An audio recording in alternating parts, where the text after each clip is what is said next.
loud. Okay. Hi. Hey. Hi.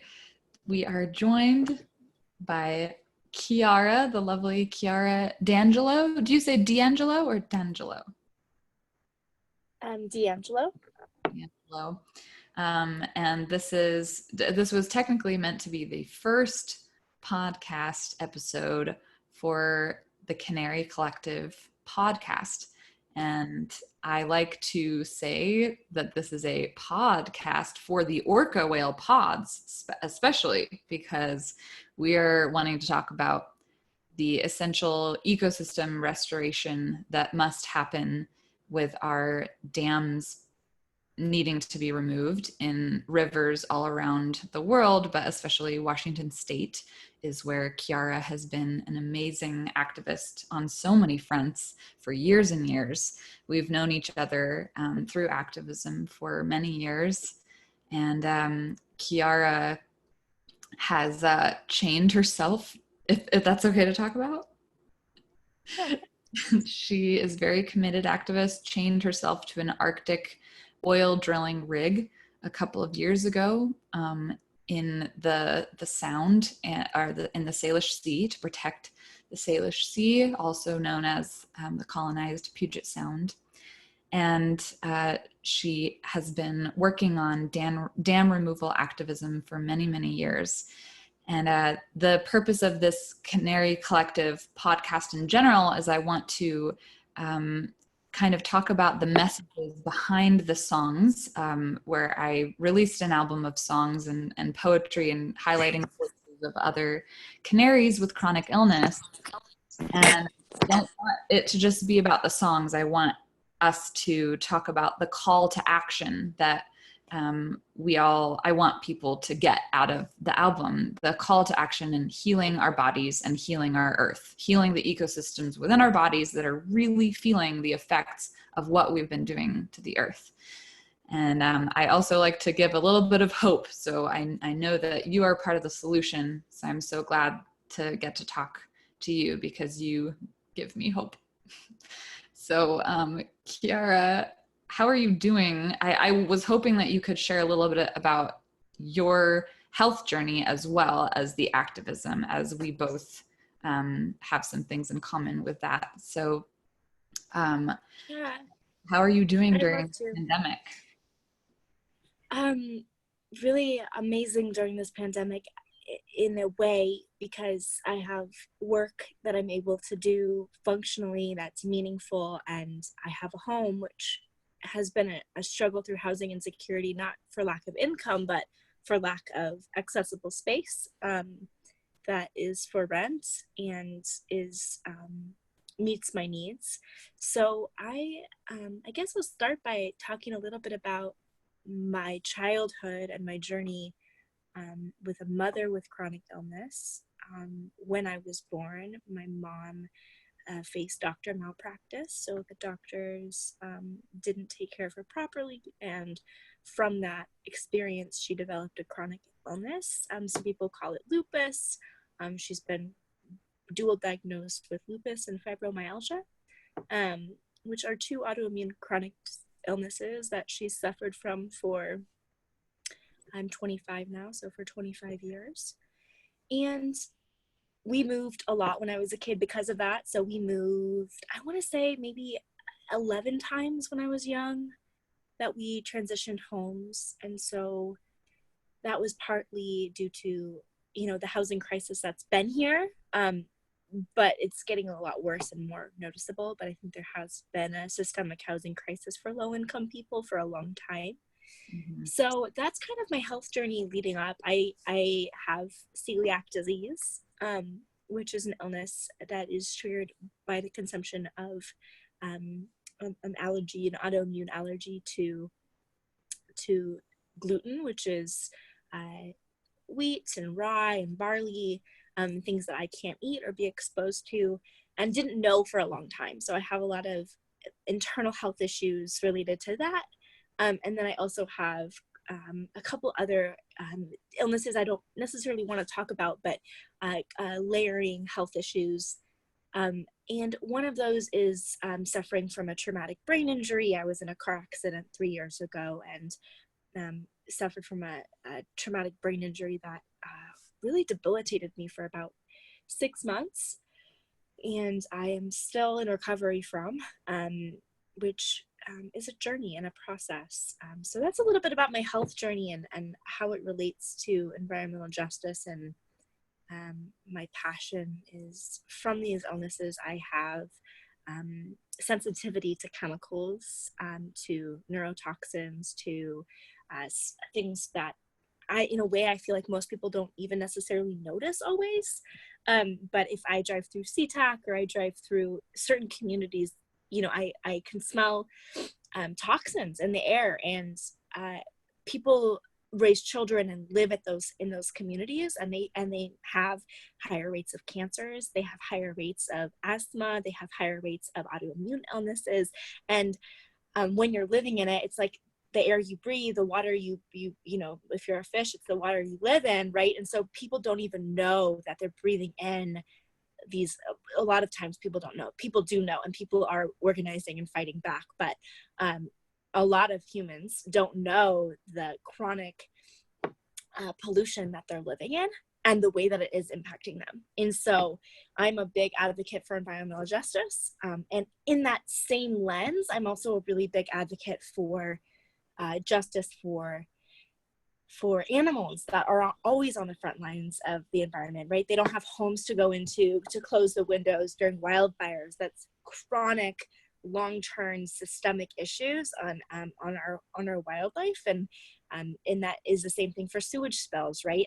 I went for a swim about 6 days after a sewage spill and got a full body rash, and saw a family of river otters, and those river otters didn't have the choice of leaving their home during that time. And so I think as humans, respecting the natural environment as a home, it's somebody's home, and how do we relate to the natural world, knowing that animals live there and that's where they call home. So yeah, there's a lot there. I dived right in, but yeah, those are just some things that come up off the top of my head. And so that's kind of my health journey. My mom and I haven't been able to see each other since the pandemic started, which has been really difficult, but I am not choosing to not grocery shop and do these certain things that she just can't have exposure. So that's been difficult for our family, but it's part of what we have to do right now to survive. So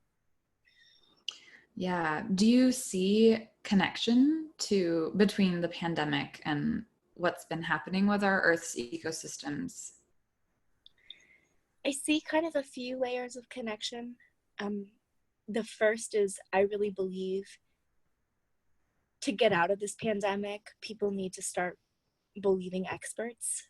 There's a field of experts who understand contagion, who understand coronavirus, and we need to attune our decision making to their lenses in order to get through this. And I think the same thing's true with our environmental crisis.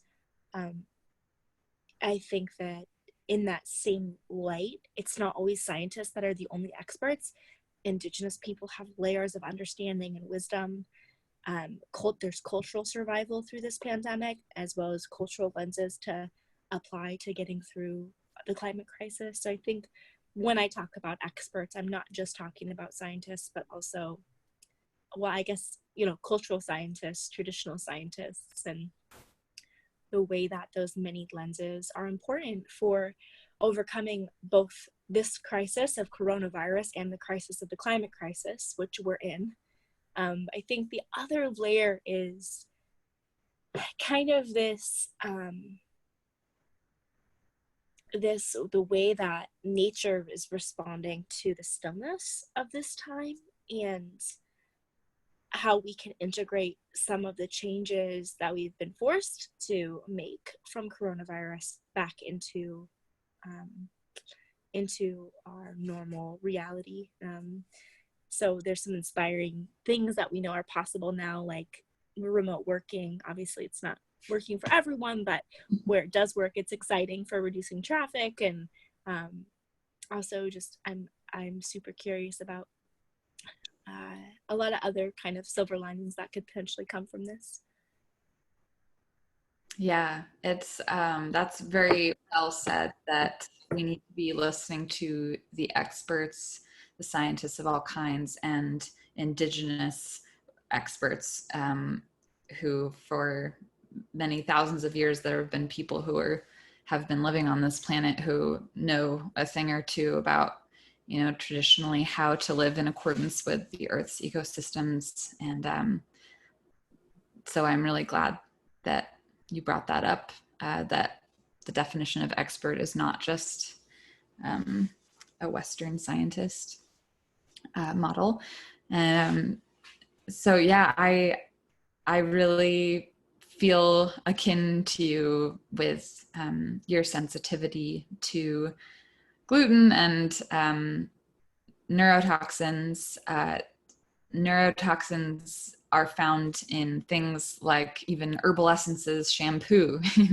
We have used a lot of petroleum products, petrochemicals, and our livers are having a hard time processing those.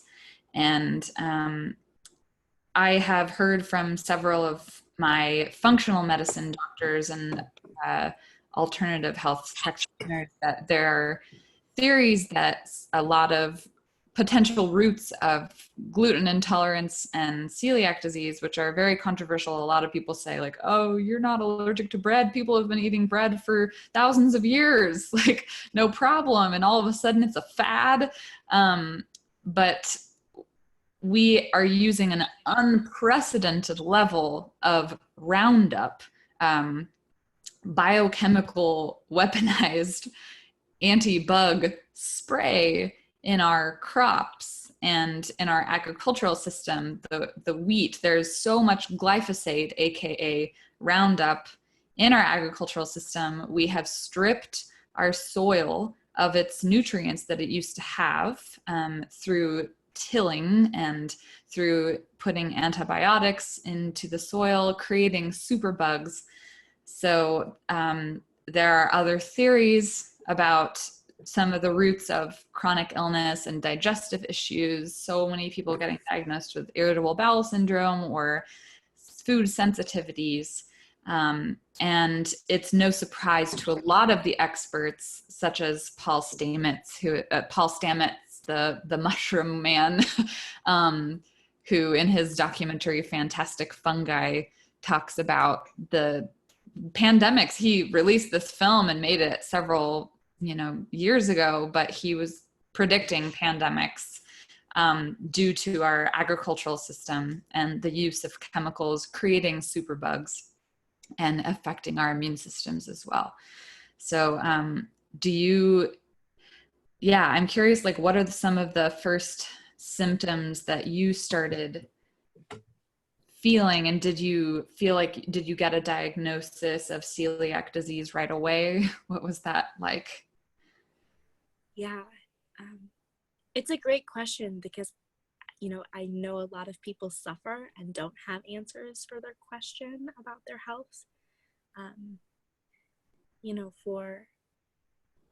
For me specifically, it was inflammation and inability to function in sports when I was in high school. So difficulty running, or I guess maintaining it, right? Because I was the fastest sprinter, but a difficulty maintaining stamina. And then, difficulty with absorption and really taking in nutrients. And I think those were just a few of the symptoms. But I think a lot of people with chronic illness, it starts out, and I love your story as well, but I think it starts off as fatigue sometimes. It can start off as tiredness. And also I think when it comes to gut health, it can show up as depression. It can show up as a lack of will to, and I am not somebody with mental depression. I'm not somebody with emotional depression, but I get physically depressed. And that is from my body systems, just like our ecosystems, my body systems not needing support that I haven't historically in high school didn't have lenses for, right? I just knew when you were sick, you went to the doctor. But after watching 25 years of my mother, right, my closest figure, going to the doctor and getting no answers and nothing, like no support, years and years and years of experts with nothing significant to give to her. And it just gets to a point where you have to be your own investigator in order to get well. You have to. And so for me, it's meant slow cooking. It's meant exercising every day in ways that aren't stressful. It's meant monitoring my stress more and understanding my stress.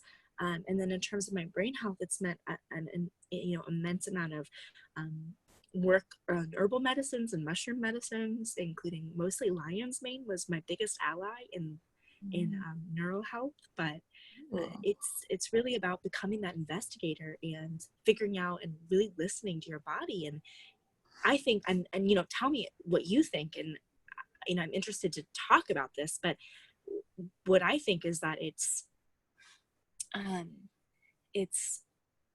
ingrained in us in a way not to listen to our bodies and to sit in the moment we're told to sit in a chair for 8 hours a day, and you're wrong when you're squirming, that's telling you to stop listening to your body. Because when you're a kid, all you want to do is move. All you want to do is play. And so I think at a young age, we get conditioned that good is not listening to your body and pushing through, which can be helpful, because there are a lot of human things that, like exercise is a great example. It doesn't always feel good when you're doing it, but afterwards, the benefits are so obvious. Challenge is helpful, but not numbing. Numbing isn't helpful. Yeah. I said, especially you are moving your body, because the first time we met actually was in Bellingham, and you were dancing at a concert, and just, you caught my eye because you were just so in touch with your body, and just like, I could tell that you could not help but move.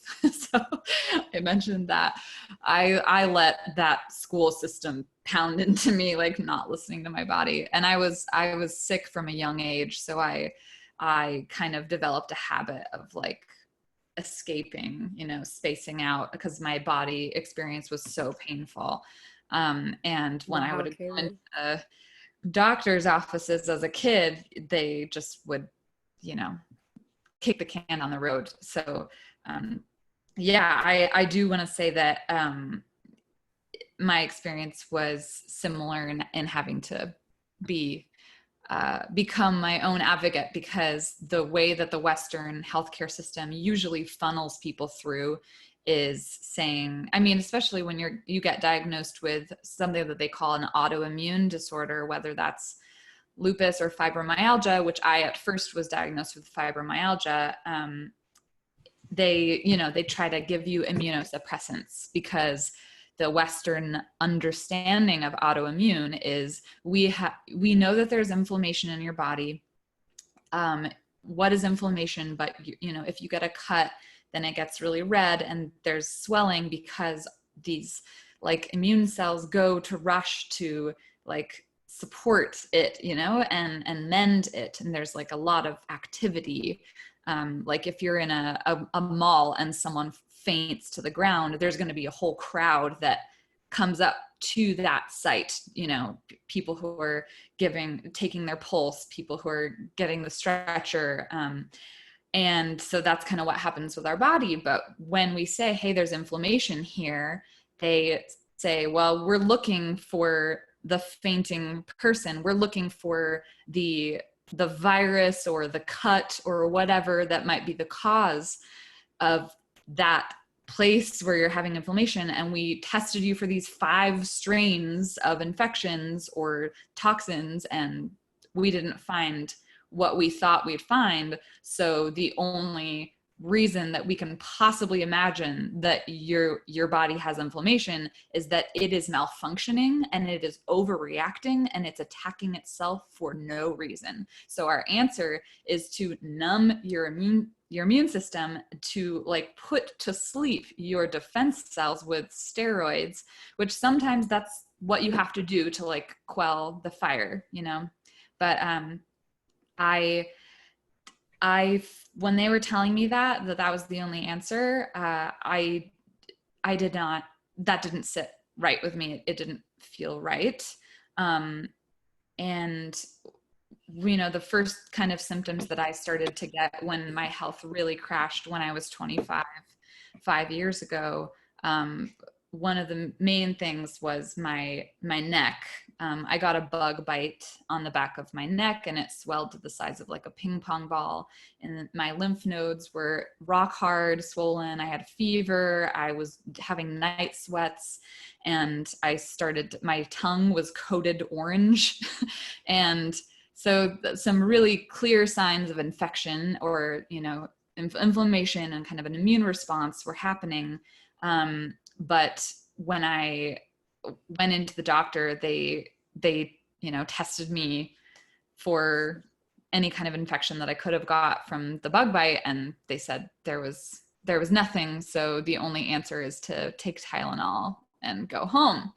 And I started developing this like excruciating pain down my neck that was like a hot iron rod up through here, like stiff, painful, feverish. And it's like when you have like a sore neck, someone like massages it and you're like, oh, it feels so much better. It was not that. It was like if someone touched it, it would feel like there were like knives under my skin and they were like touching it, and it was getting worse, like nerve pain.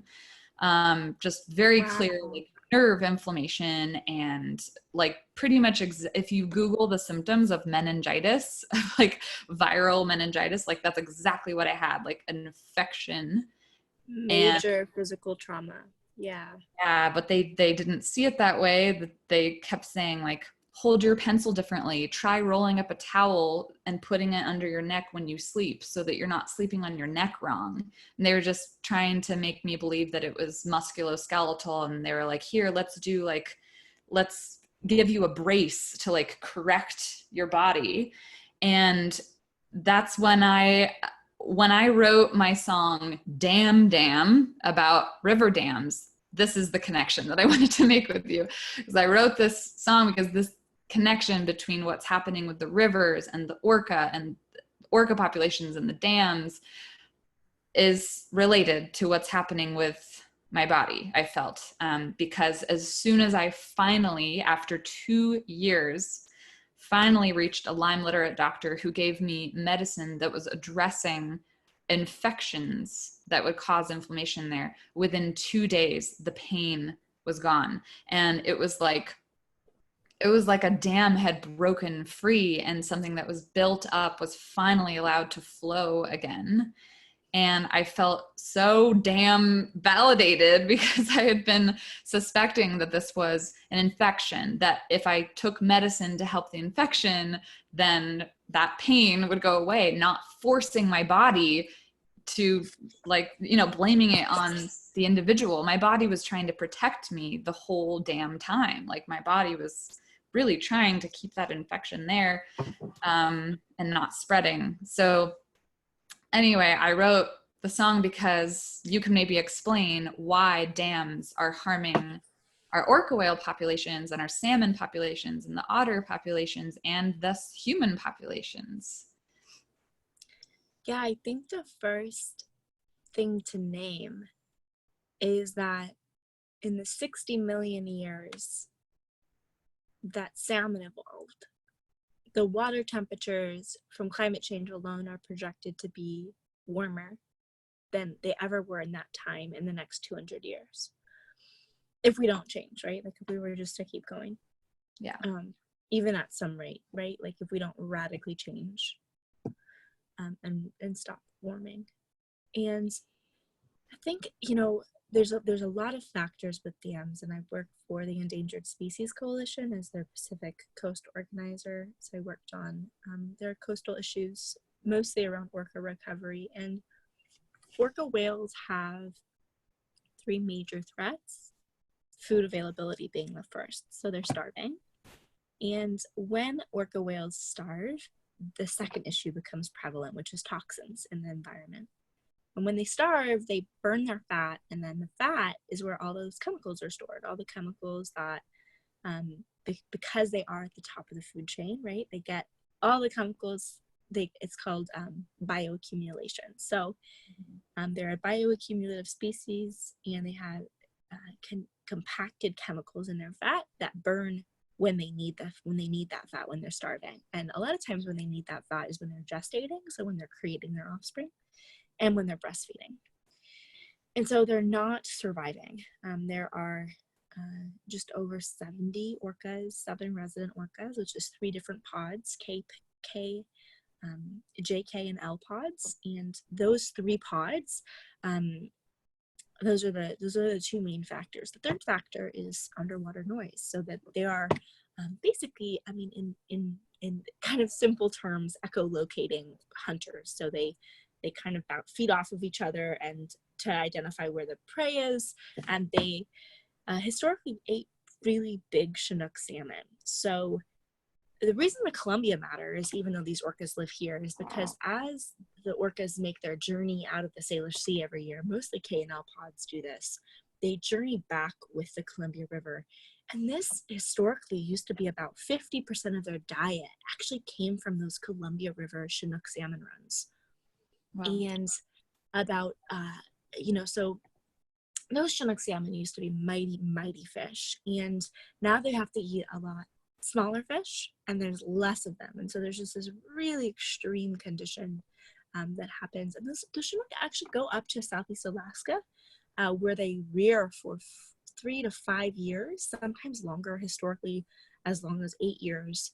They would spend up there before coming home and making their journey back to the Upper Columbia, back to the Snake River, and back to up near Shoshone-Bannock territory in Idaho. And they are incredible creatures.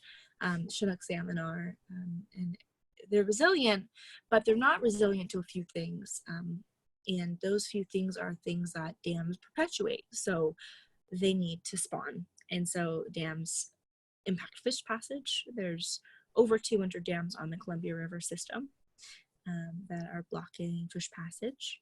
They need cool waters, and dams create reservoirs that then heat up in the sunlight, kind of like reflective pools, if you will.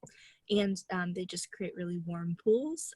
They don't thrive in warm waters. And then the third thing is actually, well, there's a few more with dams, but the one that I'm really interested too is predation. So as the smolt sit there, I guess I'll add 2 more. So the smolt sit there, the predator species, and oftentimes invasive species, will just basically live in that lake that's at the base of the dam, or at the upstream of the dam, and kind of just feed off of the smolt. And then the next one is that there used to be a species called lamprey, which are these little eels that swim a little bit slower than the smolt. And so predator species used to go after the lamprey instead of going after the fish. And so it was kind of a deterrent from predation on the fish.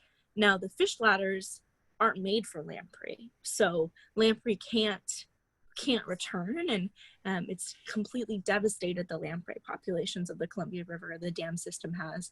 And then the last one is stream flow. And so the Columbia River is such a big river, but it used to take a fish only 2 weeks to go from the very reaches of the Upper Columbia all the way down to the mouth, and sometimes even faster than that, depending on just the season and how strong the river pull was. But now with all these dams, that pull is slower, which means warmer waters again. And then also it's just a lot more risk factor, right? You're talking about potentially doubling the amount of time, sometimes quadrupling the amount of time in the river as a smolt. And it's not a good process. So there's a ton of factors. There's a ton of dams. And, I am not really in a position to say, that these dams, that the lower Snake River dams, which are the dams that my organization was advocating for removal, and a lot of organizations and a lot of activists really want to see come down. And the reason they want to see them designed to only be up for 50 years.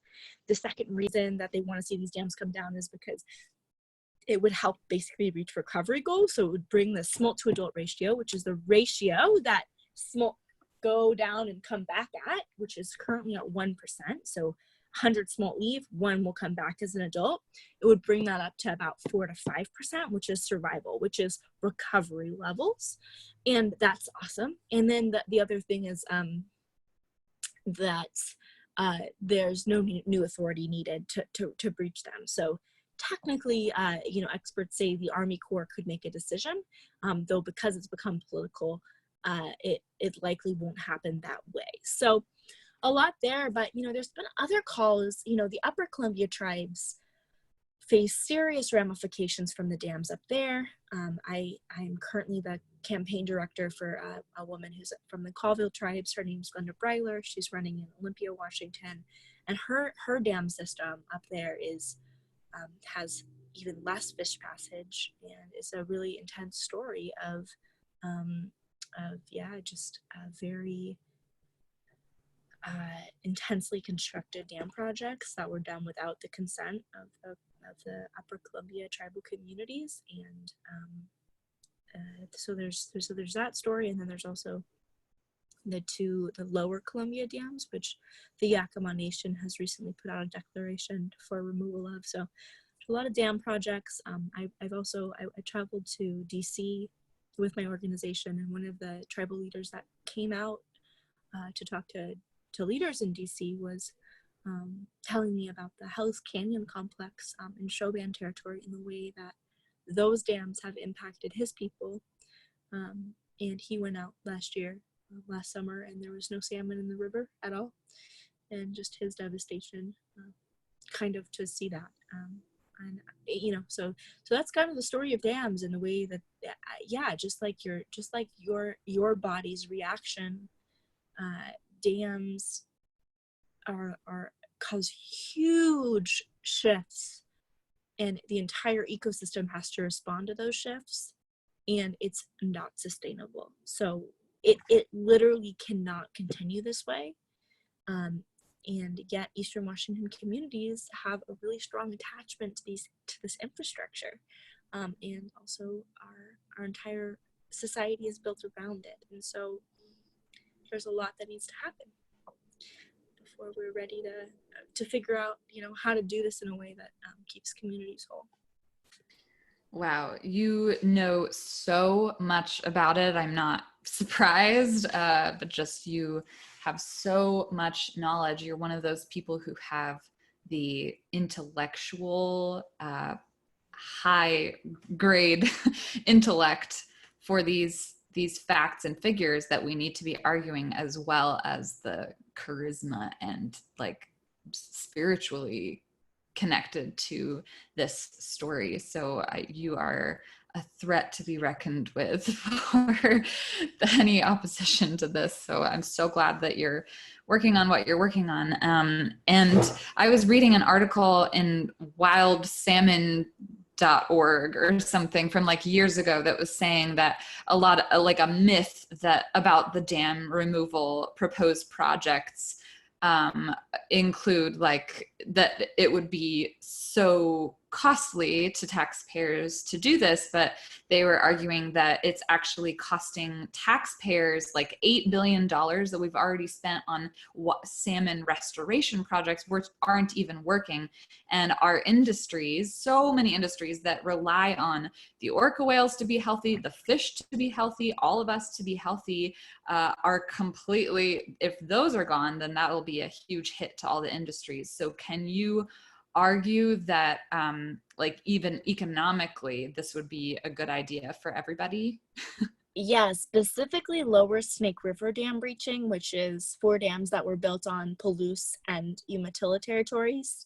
Specifically those 4 dams, breaching them tomorrow would be extraordinarily fiscally and socially responsible. So that is something we could do tomorrow, and we have the framework for how to keep communities whole. So that project is being blocked by the Trump administration, of course, right now. Their Army Corps of Engineers just put out a joke of a proposal, and it was an environmental impact statement that basically was completely centered around the infrastructure and did not address environmental concerns at all.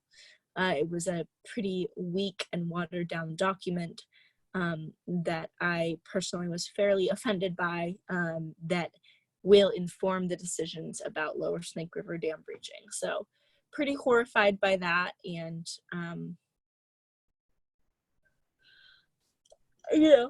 I don't think a Biden administration is going to do much better. So just have to figure out, what is going to move the needle on that issue. But it's definitely fiscally responsible to breach those dams. If we could imagine a world in which a Biden administration is persuaded, and local committees who are at the decision-making level, the state legislature in Washington state, what do you think would persuade them? Because we do have some happy, positive success stories, like the removal of the dam at the Elwha River. There's a documentary about that called Return of the River that I just watched. I'm sure it wasn't a perfect struggle or success, but the Elwha Indigenous communities and activists were able to persuade a decision-making committee that had formerly been so opposed to the dam removal, and then they actually reached consensus, apparently, to remove the dam. And in the documentary, they interview people who were on the committee who described what it felt like to be like, wow, they made some really good points and my mind was changed. What do you think are the points that would persuade someone who is against the dam removal because they're afraid of this electricity and energy switch, the companies being afraid of losing money? And like, what would we have instead? Like, how would we supply power instead? Yeah, I mean, for the Lower Snake River dams, what's really going to need to happen is for folks to take a look at the power grid, or a map of the power grid, because in the times that these systems are operating and functioning, we are in what we call oversupply by far. We're producing about double, maybe sometimes a little less than that, electricity than we need. And Wow. then in the times that these dams don't produce any power, when we need the electricity, we're not producing enough. And so, but they don't produce hardly anything, right? So they're producing maybe 1 to 5% of what they could be producing. And so for me, that is important, because the idea that these are hydroelectricity dams is a fallacy, in the sense that they're not positively contributing to the hydroelectricity system. And so what I would like to see is an acknowledgement of that. And I think that conversation is really the game changer, for people thinking, okay, well, is this a debate between climate action and ecosystem restoration? Well, one, it's both. We have to mitigate climate change by taking these dams out, right? Because not only, are we facing climate impacts, but these dams exacerbate those climate impacts, and we have to take action to ensure survival of critical species, which should be the whole goal of stopping climate change. So that, I think, is the main thing. Is I wish I could show you a graph right now of that power supply map, but it's just very compelling. So who does, like, why have the dams? Who wants? A lot of reasons. Mainly grain industry, because it's a shipping canal. So For all that bread we can't eat. I know, right? Each ship is subsidized by about I think it was $20,000 in subsidies for the transit, if you count all the money going into the dams. And so basically it's a subsidized transit infrastructure, and a lot of fossil fuels are being shipped by rail. And so it's kind of this, in my belief, we need to make sure that we can get our food on our rail systems and increase our rail capacity, and then restore a free-flowing river, which is the treaty right of the Nez Perce community. So it's not a conversation of if, it's a conversation of when, and the sooner we do it, the sooner we fulfill our treaty obligations, which is the law. So it's not a question of if, but when, and we need to fulfill those obligations, because that's our responsibility. Yeah. Yeah, I know that there are so many fossil fuel projects, like at March's Point in Anacortes area in Washington State. So many fossil fuel projects that are being proposed or already happening on native land and is totally against treaty rights, treaty law.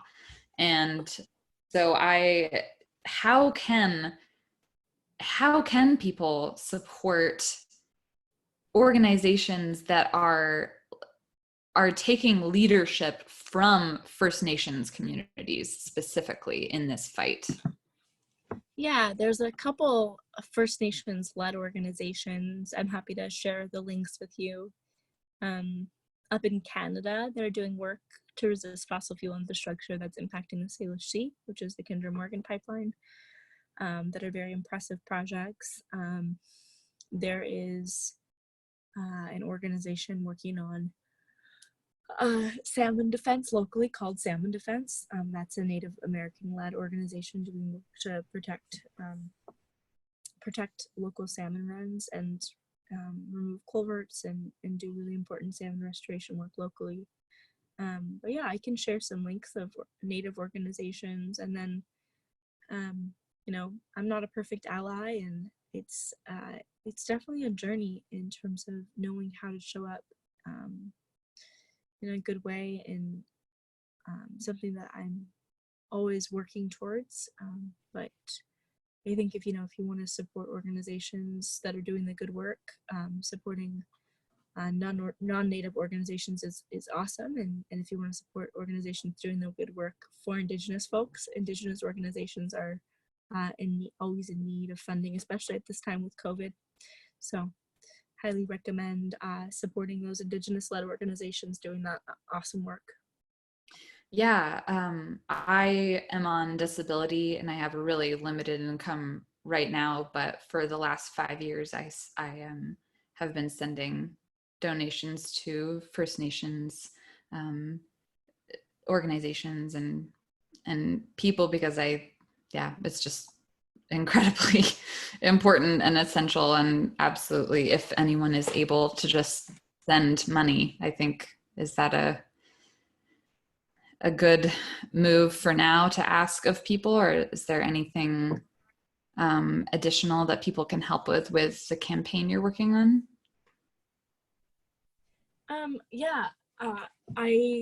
I would say contact the Army Corps of Engineers. I think the EIN comment period is closed, but if not, it'd be awesome if folks could leave a comment in support of dam breaching. Where? I'll submit a link, but basically it's the Army Corps'.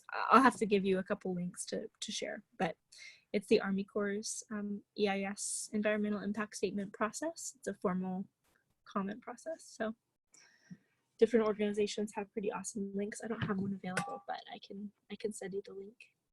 Okay. Yeah, we can put that on this when we post it. Thank you so much for this information. Oh, excuse me. Bless you. I want to be aware of our energy levels, and I just appreciate you spending your energy on this conversation. I feel the orca whales' distress, the toxins in their bodies, what's happening with their bodies, I'm learning is happening in a similar way in my own. And there are going to be so many doctors that are trying to convince us that we're imagining things and that it's fine and that it's not toxins. There's no possible way that all the chemicals could be affecting us. They're safe. And the fact that we've had so many miscarriages and dying orca babies, we need to do something this year.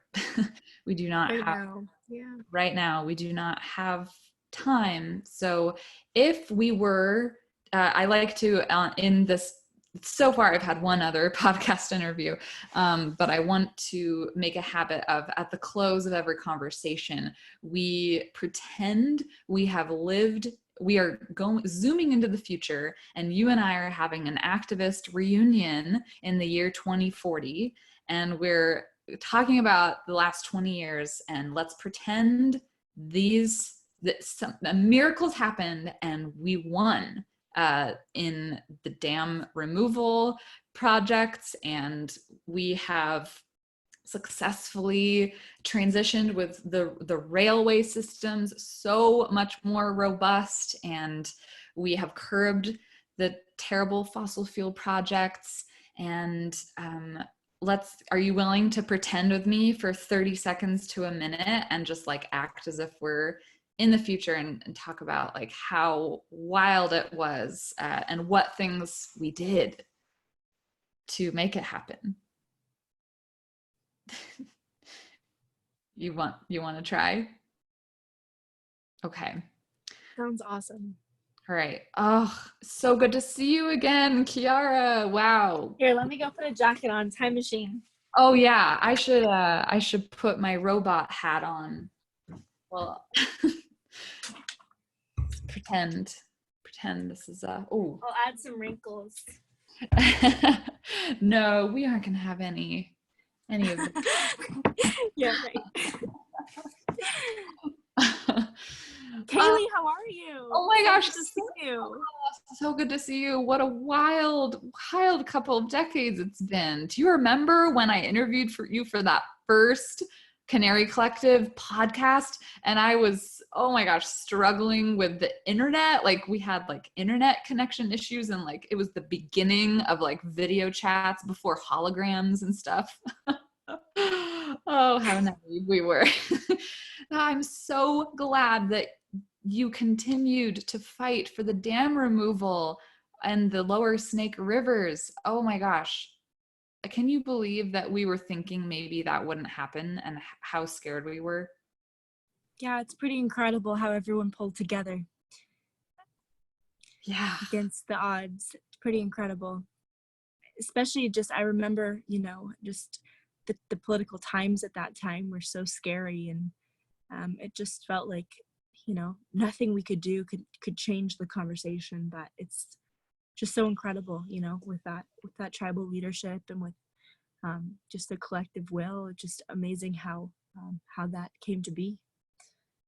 Yeah, it was really amazing how people, even though the pandemic with terrible timing kind of prevented us from like being in person, like how that kind of led to the boom of virtual video lobbying, where people still came together despite all the challenges. And we had those like video flash mobs where we were tweeting to the Army Corps. And I'm so glad that that group within the Army Corps like felt something and felt empathy, and that connection across that divide was really essential. Do you remember how hard it was to like ride a train? There was only like one train ticket you could get from California to Washington. It would take so long. I know. Man. I'm so thankful for our just our transit system. It's such a relief not to have to deal with traffic anymore. Yeah. Done with that. Oh, well, thank you so much. We have been to the future, and let's do it. Let's keep on going. The animals and the otters and the orcas are relying on us to listen to them. Their cries. Absolutely. Thank you, Kaeley, for everything and for this opportunity to share together and visit about these important issues. It means a lot. Thank you. I have always admired you so much, and of course forgot to talk about the fact that you chained yourself to an oil ship like a mermaid for how many hours? I was 3 days. You are a badass, and people should just look up that story and just have yet another fact in the pile of how amazing you are. So thank you for the— Yeah, that was quite the experience. It was actually an Arctic cleanup rig, but it was an essential component of a massive drilling operation in the Arctic. So they had a plan to drill with a 75% chance of major oil spill in the Inupiaq areas. 5% chance? Yeah, so it's... And it was and canceled? that was what the government... It got canceled eventually, yeah. Thank God.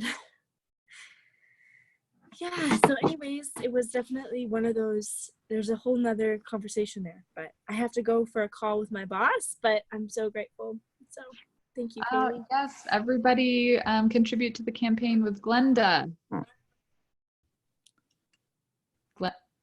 Glenda. I'll send the link for that too. Thanks, Chiara.